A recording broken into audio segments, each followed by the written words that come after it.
ప్రభువుకి మహిమ కలుగునుగాక. మీ అందరికీ హృదయపూర్వకమైన వందనాలు.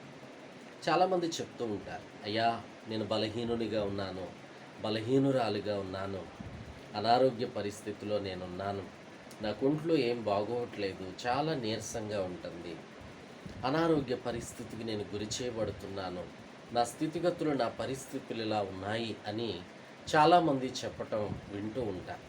కానీ దేవుని వాక్యంలో చదివినప్పుడు ఎంత అద్భుతమైనటువంటి ఒక మాట దావీదు పలుకుతాడు. దేవుడు కీర్తనలో 18వ కీర్తన మొదటి వచనం, యెహోవా నా బలమా నేను నిన్ను ప్రేమించుచున్నాను.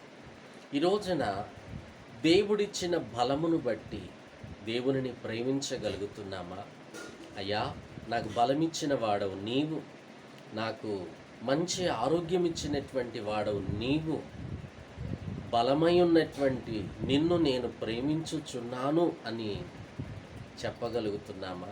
లేదండి. చాలామంది లోక ప్రేమల్లో పడిపోయి, మనుషుల ప్రేమల్లో పడిపోయి, దేవునికి దూరమైపోయి, లోకానుసారంగా జీవిస్తూ బలమంతా పోయాక, లేకపోతే రోగిష్ఠులుగా ఉన్న తర్వాత అనారోగ్య